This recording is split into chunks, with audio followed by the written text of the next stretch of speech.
who he is attending to. There's a small event somewhere around Parliament which has to do with the Speaker of Parliament and the leadership of Parliament, who are receiving some guests from outside the country. That event, also maybe is the reason why we're not seeing a lot of the parliamentarians on the floor of Parliament. But Edward, the atmosphere is a very calm one. The atmosphere is a very calm one. In terms of the projected GDP growth rate, you mentioned that the World Bank has reviewed its projection. What were some of the issues or factors that they considered to? We as a country project 2.8%. World Bank reviewed it to 3.3%. What exactly influenced the decision by the World Bank to review its growth rate for Ghana? Right. So if you look at that statement that the World Bank released, they were talking about our fiscal consolidation. They feel that we are beginning to come back on track when it comes to fiscal consolidation. They've also seen inflation trending down, even though they have concerns about our exchange rate, which is still high. They feel that with all these variables put together, the Ghanaian economy is likely to grow more than the 2.8% that we projected. As I said earlier on, in the first quarter of the year, we did 4.7%, which is one of the highest growths we've recorded post-COVID, 4.7% growth. So the World Bank putting all these together, also looking at the fact that Ghana has secured, the IMF deal. We've done over, 600 million, two tranches of $600 million. So they feel that the Ghanaian economy is gradually getting back on track. And so they've reviewed that projection. We did that story, I think, 2 days ago from the World Bank. So basically, that's it. Even though they have concerns especially about our exchange rate, they are confident that we are very much likely to grow more than 2.8% by the close of the year 2024, Edward. Let's look at the inflation. Inflation now trending around 22.8%. Maurice, we looking at 2024, we did 54%. And like you said earlier, the target was 15%. Plus minus, looking at what is happening on the market with fuel prices, talking about the exchange rate being high as concern expressed by the World Bank. What are some of the things that do you think this target can be met? Edward, can you come again? I was talking about the inflation target for 2024 that the budget pegged at 15% close December 2024. We're doing 22.8%. So we way back almost 7%. And you were talking about the World Bank indicating that the exchange rate is too high. How does this feed into that projection in terms of hitting this target? Is it achievable? I mean, Edward, if you look at what we've traveled from 54.2% in 2022, we've trended down. Now we're doing 28.2% as at June, and given the fact that the target is 15%, we are not too far from hitting the target. But you should also understand that there are a lot of uncertainties in the market. We've seen fuel prices going high, which has affected transport fares. Not too long ago, the transport unions announced they were going to increase transport fares. That should, spell some relative doom in terms of our hitting the target of or 15%. Don't also forget that the Bank of Ghana has kept, their eyes on bringing down inflation. Consistently, they've maintained a very tight monetary policy stance, which has brought us to where we are now. Edward, there are some who are concerned about this particular approach. They feel that inflation is largely, driven by demand, and so the concern is that government should look at how to make sure that there is enough food supply, in the market, to ensure that food prices go down. We've seen food inflation rise. Food inflation has been the main driver of inflation in the past 2 years or so, if you monitor the figures. So there are some economists who say that instead of continuously tightening monetary policy, increasing monetary policy, so that lending rates at the bank go high, maybe the government should look at the supply end, ensuring that there is enough food in the system to ensure that food prices go down. So, Edward, compared with what transpired last year, what exactly is driving these buoyancy or the rally we're seeing on the Ghana Stock Exchange? All right, so Edward, I think that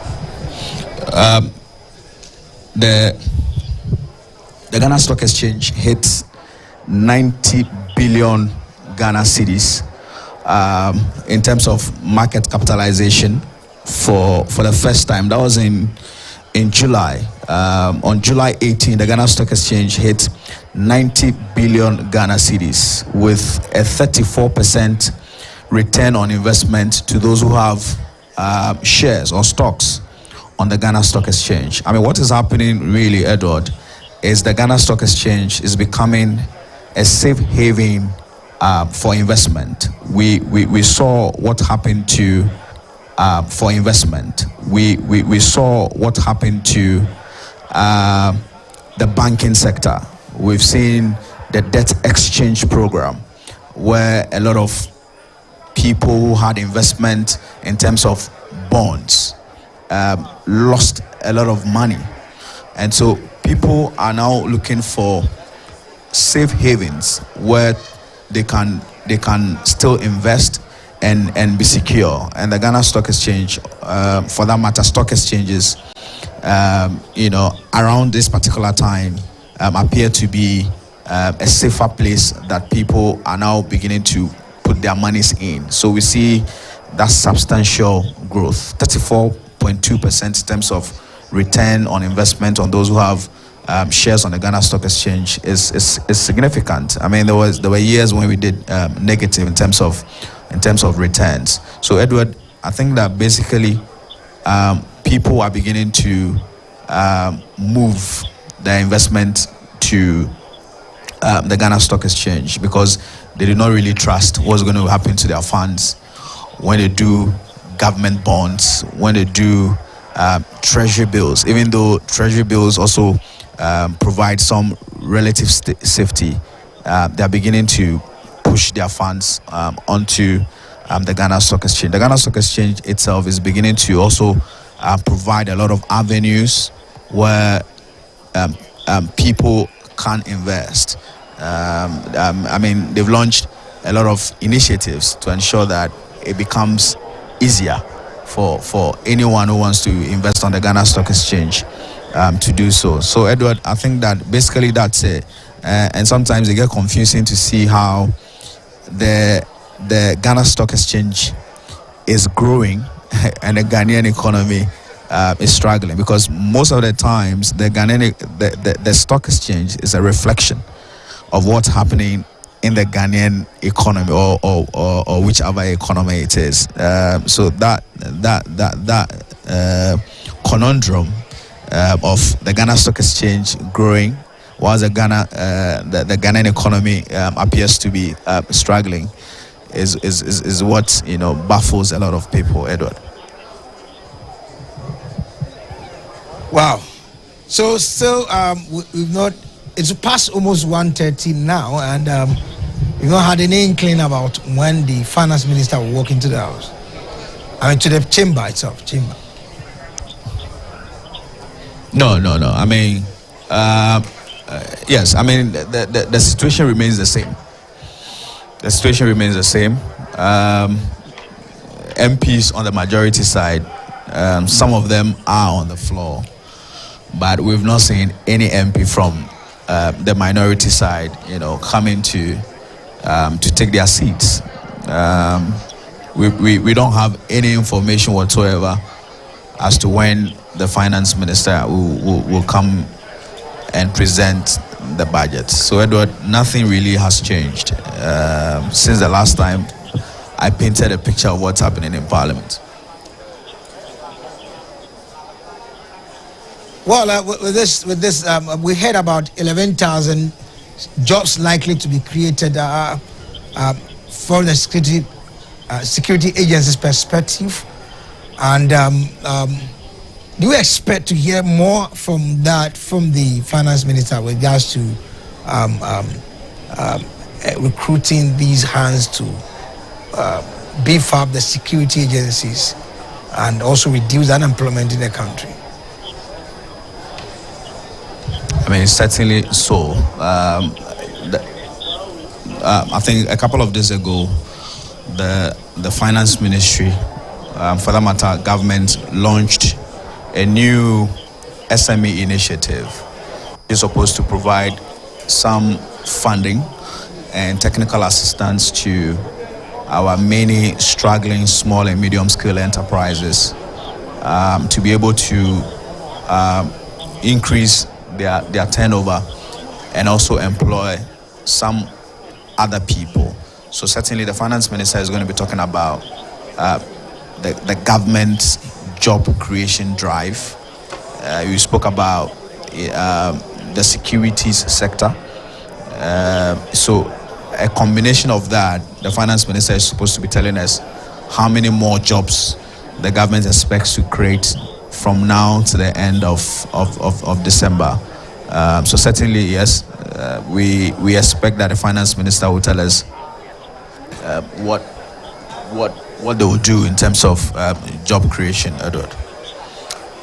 Well, that's good. Maurice, you stand by. We'll come back to you to give us more update about what is happening in the House, in the Chamber of Parliament. Now, let's go to the board and look at some figures that were put out there by through the 2024 budget.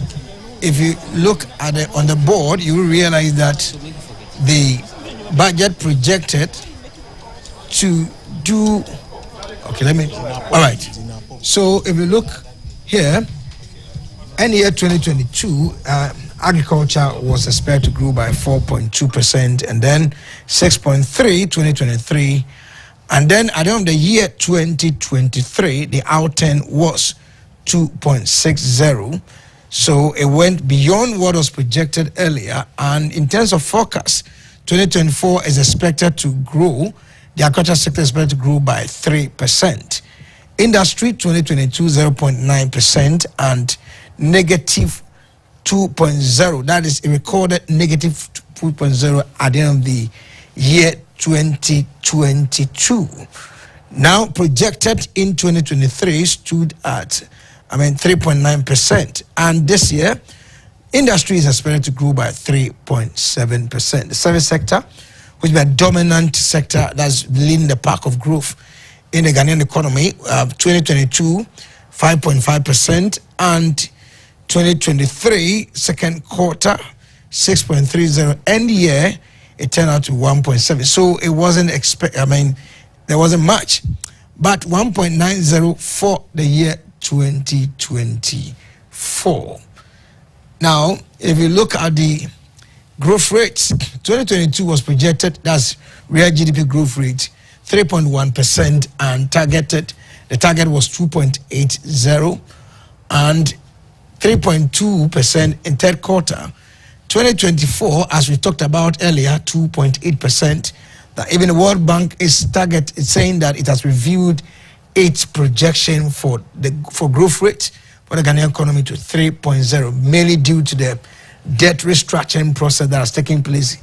Apart from the domestic one, the external bondholders have agreed to, restructure about $13 billion debt that Ghana owed to the external bondholders, and that is expected to free about 4.7 billion Ghana cedis into the national kitty. And inflation 2022 hit high 54.1%. Then at the end of 20, we look at the target was 2.9%, 29.40%. Third quarter 2023, 38.10%. And then the target for this year, 15%. As of now, we're doing 22.8%. And if you look at the target, is at plus minus 8%. Then fiscal budget deficit, 2022 actual 11.80%. 2023, 4.60%. And then 3.0% in 2023. All right, so 4.80, that is in the year 2024. So government is indicating that it's not going to overspend as is being the norm. It's going to even reduce it from 5.7% to 4.8% close 2024. But interestingly, that has been the norm. In terms of overspending, when is election year? It's only in 2004 that Ghana did not overspend in terms of election year. So we're waiting to watch and see. All are crossing their fingers to see if government will be able to stick to this projection on this target set for the year 2024 that is not going to overspend. It will make sure that its budget deficit is maintained at 4.8%. There's a fiscal responsibility act that has been passed and indicating that government must not spend beyond 5%. And this year, as of last year and this year, because of the IMF program, the Bank of Ghana is committed to net zero financing of government budget. In other words, it's not going to support government in terms of financing government budget for the year 2024. So this is very interesting because it's only Ghana that's going through election this year. A lot of countries are going to the polls this year. We see Namibia, a lot of African countries, Togo, a lot of countries are going. Over 60 countries will be going to the polls this year. And so it's very interesting year 2024. A lot of countries will be going to the polls. And so these are some of the numbers that we're looking at. And then if you look at the year 2023 total revenue and grant as of the year, as a third quarter, it was 79.1 billion Ghana cedis.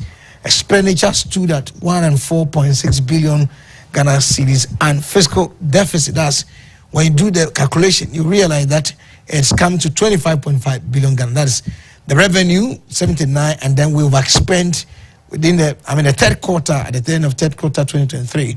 So if you do the mathematics, you realize it's come to 25.5 billion Ghana cedis. And this is what government is trying to ensure that this year there will be no over expenditure. In other words, we make sure that we operate within what we are projected to spend within the budget, so that the total expenditure for 2024 226.7 billion Ghana cedis, as against revenue target 176 billion Ghana cedis. So the IMF, the policeman, as we do say, is in town to make sure that government will operate within its bands or the target set at the close of 2024.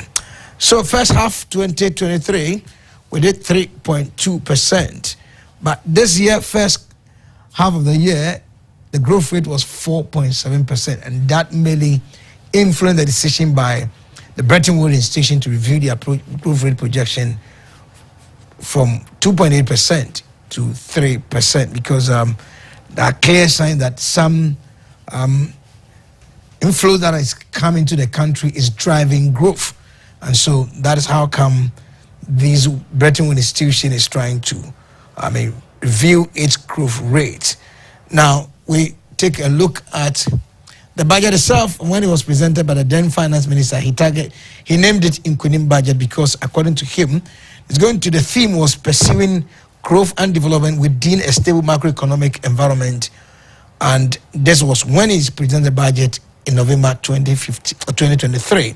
So to him, it was Nkonim budget, and he projected that the GDP, the total size of Ghana's GDP, will hit the 1 trillion mark close the year 2024. So that will be the first time, if all things go as projected, then the economy size will hit 1 trillion Ghana cedi mark at the end of 2024. But we're expecting the finance minister to come to the house and tell us where we are in terms of the size of the GDP growth rate, even though the figures are yet to come, because normally it will hit the third quarter before the Ghana Statistical Service will be able to tell us where we are in terms of GDP growth rate. So as of now, we don't know the GDP growth rate for the second half, which is just pan out, and that is June.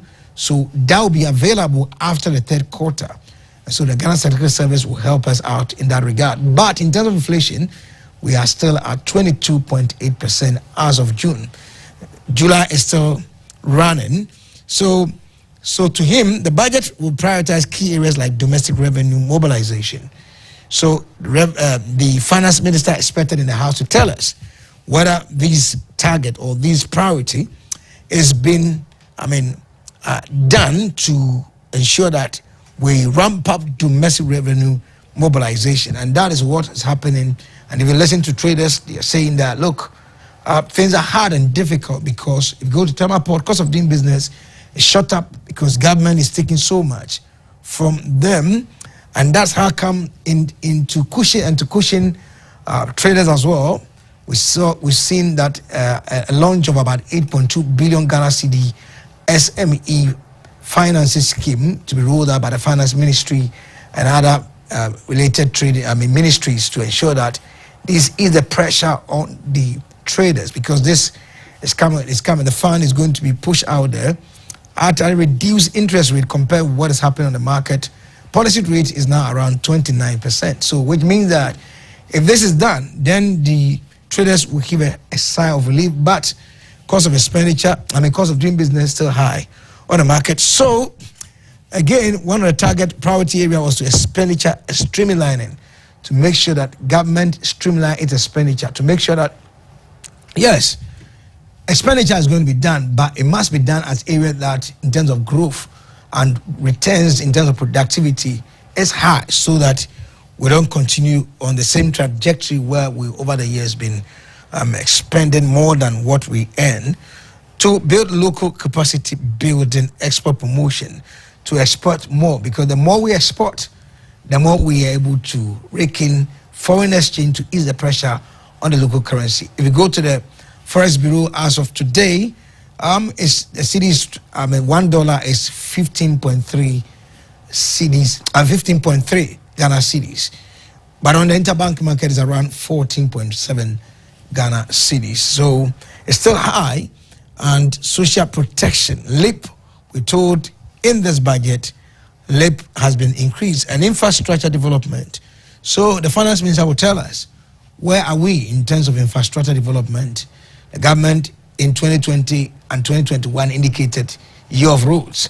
Are we saying that on the ground is being done? Is it being done? Because anytime infrastructure development is being undertaken, it also helps in fueling or increasing a little bit of job creation. And when this happens, the multiplier effect is there, and public sector reforms. So these were some of the targets set in the 2024 budget, which was dubbed Nkonim budget, and it is under the IMF, which is called the budget is of the program under the IMF. All right, so we now switch over to Morris in Parliament. Is engaging. All right, so Morris will get ready very soon. So in this budget that is under the IMF, it's tagged post-COVID-19 program for economic growth. That's what they call PCPEC. So post-COVID program for economic growth. So after the COVID challenges and the Ukraine-Russian challenges and the debt challenge that was hanging around our neck as a country, the government has successfully gone through two major debt restructuring process, the domestic debt restructuring, even though we are still, some pensioners are crying that government should make sure that it honor its promise in terms of paying them what is due them after the debt restructuring program. So afterwards, this year in May, the government successfully was able to restructure its debt with the standard debt board, the standard Eurobond holders, and that was around $30 billion, which is going to free about $4.7 billion into the Ghanaian economy. And so some analysts are still asking, when are we going to see this inflow? Because though this $4.7 billion is not coming from outside, these are monies that should have been used to service debt, but it will remain in the system so that government is not pressed down, or the pressure on our local currency is reduced, because the more we use our currency to change, we change cedis into dollars, then we're going to have a lot of challenge with regard to the cedi depreciation, which has been very difficult over the years. Now, if you look at the board, the TB rate, if you look at the TB rate, is very interesting. So the 91-day TB rate, if you look at it, we did 35%. That was serious in the year 2022. And then 2023, it went, okay, now we switch over to Maurice in Parliament. He's engaging some parliamentarians. Maurice, if you can hear me. All right. So, Edward, we're still here in Parliament. Not too long ago, we had the bell ring, summoning all parliamentarians to, come to the floor of Parliament, so that the business of the day will kickstart. So we're still within the Parliament building. We'll quickly speak to some of the MPs and understand exactly what their expectations are as the Minister of Finance comes to review the 2024 budget. I'll speak to MP for Amenfi Central, who is on the ticket of the NDC. Let's gauge his expectations and maybe the understanding of the review process. It's a good afternoon to you, sir. You're welcome to GBC News. Thank you. Right. So, what do you expect? We've been able to, successfully clinch a deal with the IMF. The Ghanaian economy steadily coming back on track. We've seen cedi stabilize relatively. Inflation is trending down. What are your expectations today? Okay, let me just say good afternoon to your challenge viewers, and I think you have taken a different view altogether. I thought you would allow me to have my views on this. I was just setting the background. Yeah, the background. I don't know that inflation is coming down. I don't know that the cedi is stabilized. I don't know that inflation is coming down. No. Inflation is trending down. I totally disagree with you. With this budget review, I don't think anything is going to change, because this government has always been promises upon promises. But for me, everything is just going from bad to worse. Yes, if you look at this cedi, I believe it's a 16. So I don't know why you are saying, did it go to 17? No, I've never heard it's gone to 17. It's 16. From 15, it went to 16. But you are saying that it's trending downwards. I'm saying there's been some relative stability. Well, stability, I don't know that yet. If from 15 you have gone to 16, I don't think that is can be termed as stability. Yes, and if you look at inflation, everything is going up every daily. The inflation rate is very high, and price of goods, price of foodstuffs, everything is high. And I don't see the way out at all, because there's a government that promised that they were going to ease the burden on Ghanaians. Many promises, especially the flag bearer, Dr. Bawumia. Yes, we should play back his words, because they said they were never going to the IMF, because it was a lazy man's approach. And now they have gone to IMF, and now they are touting themselves as having done well because they have been able to secure some deal with IMF. This should be drummed up to the people that no, this is dishonest government. And let's talk about the issue of the dollar cedi. Because when NDC was leaving power, it was 3.8. And that is where the flag bearer, Dr. Bawumia, was giving lectures upon lectures. In all the various universities, it was 3.8. And it was unthinkable to him. And he said he made a favorite quotation that you can do all the propaganda you want, but the exchange rate will expose you. And now, from 3.8, we have gone to 16. What is he going to say about it? Now he's dodging the economy. He doesn't speak about the economy at all. Right. He's talking about digitalization. Right. We'll come back to the budget, but we're expecting the finance minister around 10 a.m. It's almost 2 o'clock, and he's still not on the floor. What exactly is happening?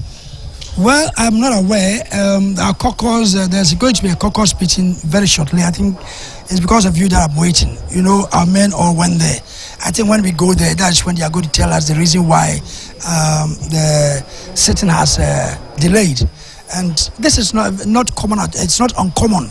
Yes, usually when the president is coming or the finance minister is coming, there are some issues to be looked at. So it is not uncommon that this do happen.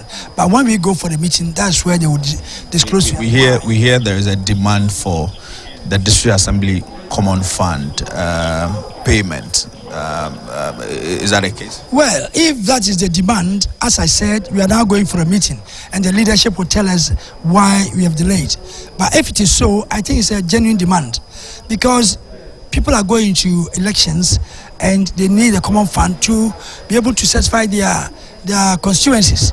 I believe the majority will also be in favor, except that they cannot complain because they are on the government side.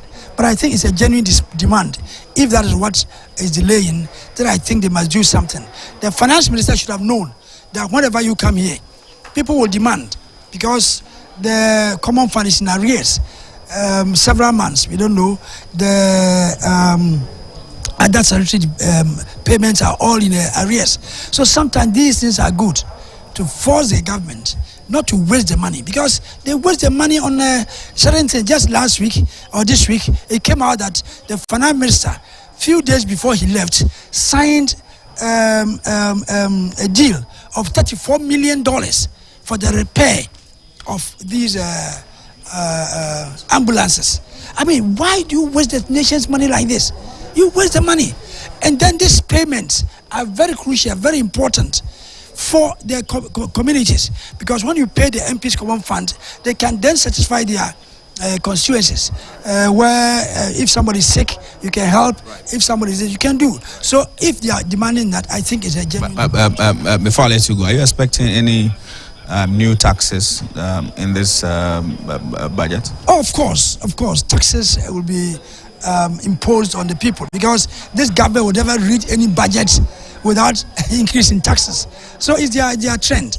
They will increase taxes, and they will promise a whole lot. They are going to construct roads. They are going to spend on the people and all. But these things will never come to pass. But for the taxes, yes, they will definitely. They will tax and spend, because that's their specialty. We hear they are likely to reintroduce the tolls at the toll booths. Is this something you've heard yourself? I think so. I have also heard something like that. But the removal of the taxes from the toll booths was strategic, because they thought that the e-levy was going to be all in all. So they wanted to give Ghanaians some reprieve. That is, if they are going to introduce all this tax, which was going to solve all our problems, then they needed to just ease the people, just deceive the people that, they have taken out the road taxes. Because the road tax, how many places we have the road tolls? So they wanted to do that for the people to know that, they have done something. So if they are demanding something else, they should give.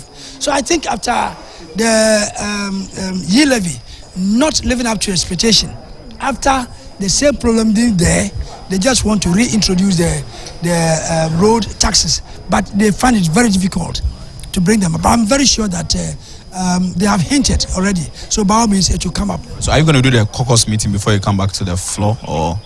Yes, because they are all there. You know, the minority, they are in a conclave, they are meeting, and I think they will tell us what to do. Yes, whether to work out or whether to support the budget, or that is what usually we do. So I will join them after here, and then we come up to what the caucus leaders want us to do. Yes. It does appear we're going to be here for some time. Oh, of course, but even without this budget, the last week, like we used to close at 8, 9 there. So staying up to some time is not it's not abnormal at all. It's not abnormal. It's normal. So let's see what happens. Yes. Yeah. Thank you very much, Honorable Peter Kwakye Alas is the MP for Amenfi Central.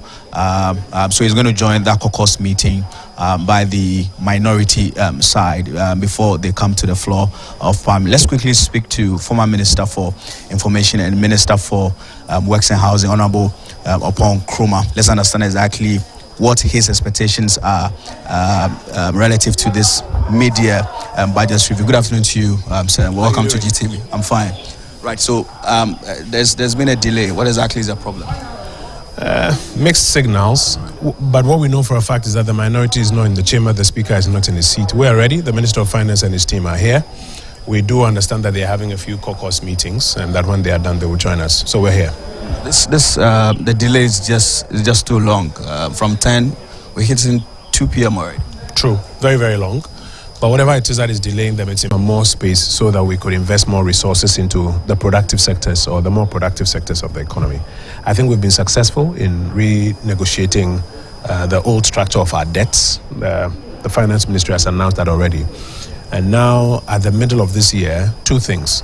A, you find that the minister is coming by statement. That means that it's a review statement he's bringing. It's not a supplementary budget. If he had come by motion, then you can imagine that he's asking this House to approve maybe some new estimates or some new revenue measures, but he's coming by statement. We don't expect the minister demanding supplementary budget. No, because what he has brought is a statement. He's making a statement. This is a mid-year review statement. If he had come by motion that this honorable House should consider and approve maybe new expenditures higher than the previous threshold, then you get an indication, even in how it's been listed on the order paper, that we're going for supplementary. But what he's brought is a statement.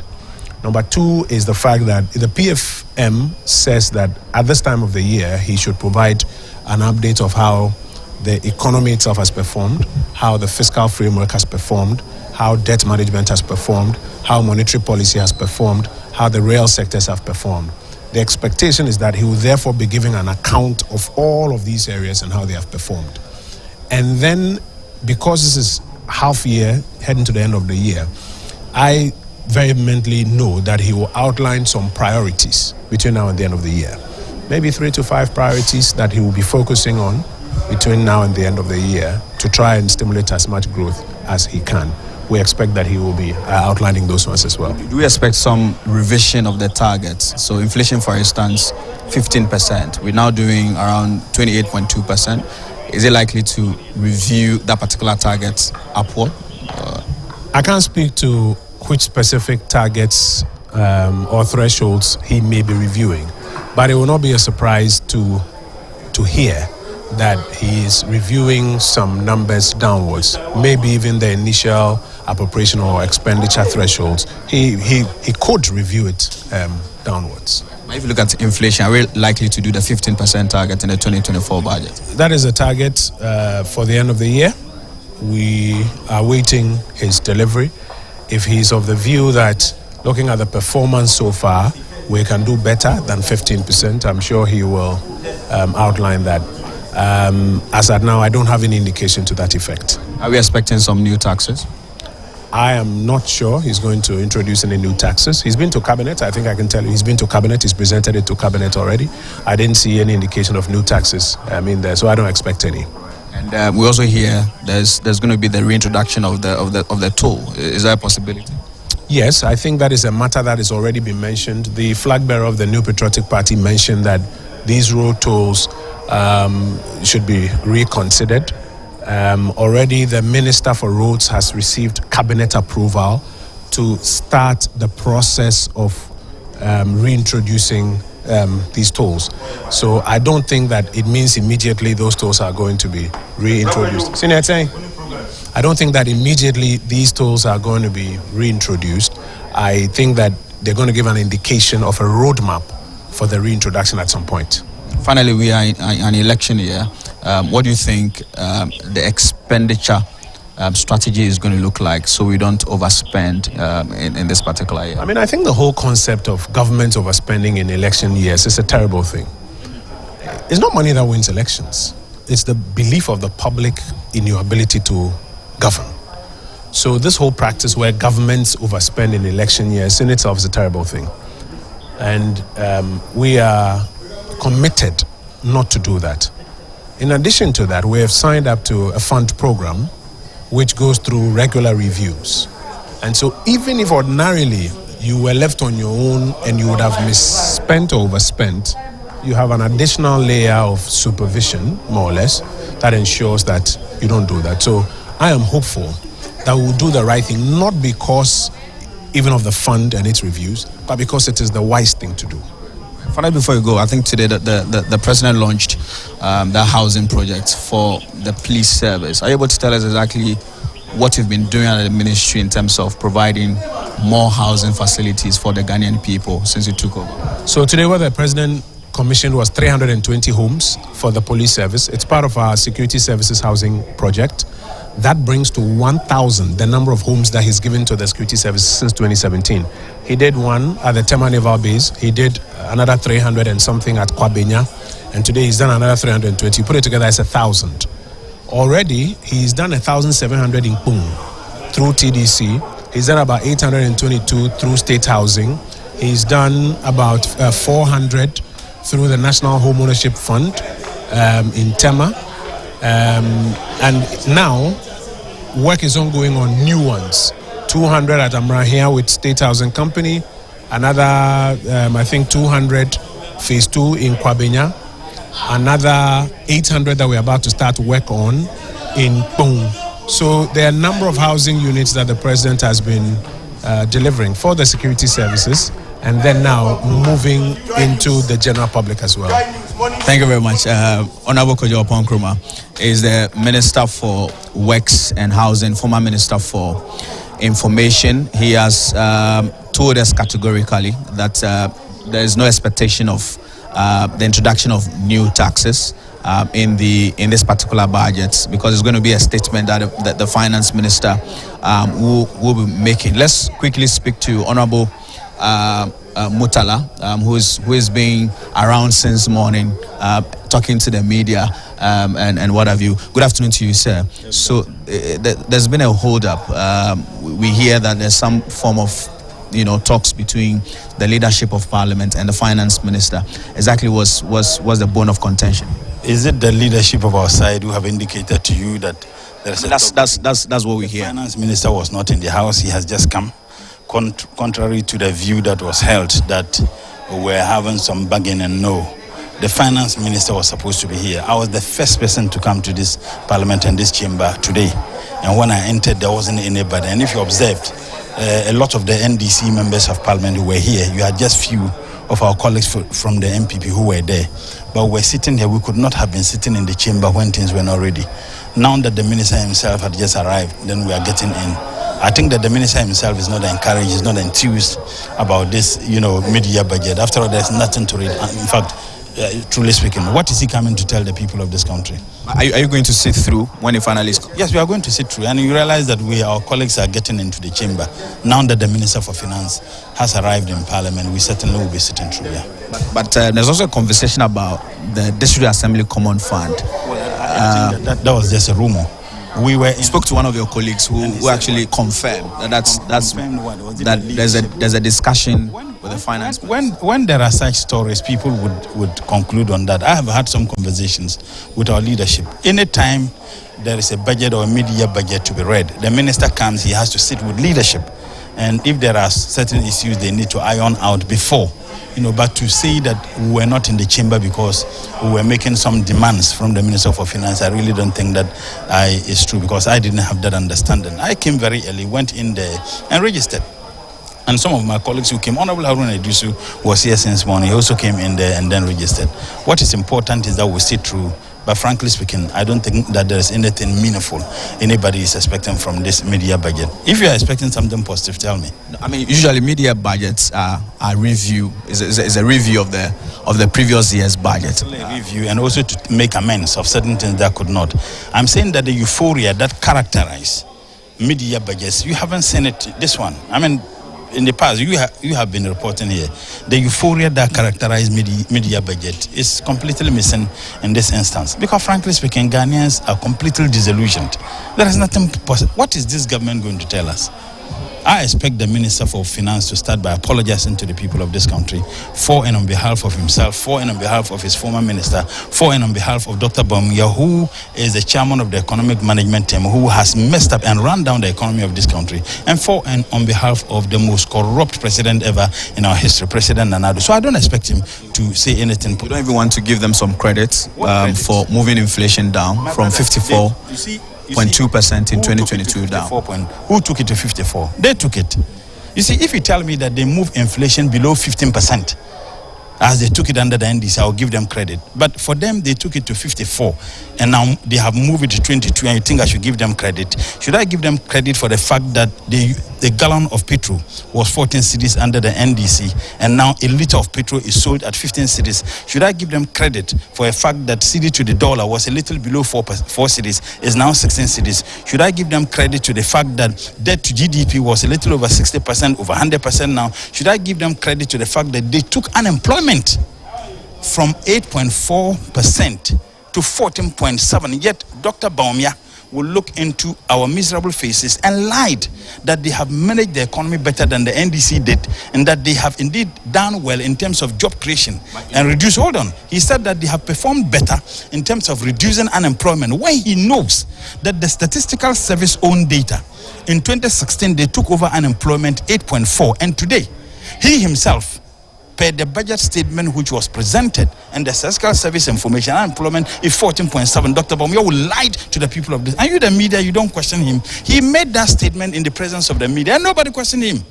So I'm saying that is he going to apologize to the people of this country that they lied to Ghanaians, that they have indeed deepened the unemployment rate in this country? Is he going to tell us that we used to spend a little over $500 million importing rice and poultry products into this country? We are now spending almost $3 billion importing same. Is he going to apologize to the people of this country? Tell me which area of the economy that they have done better. You also want to recognize the fact that COVID affected the Ghanaian economy. Told to the beds.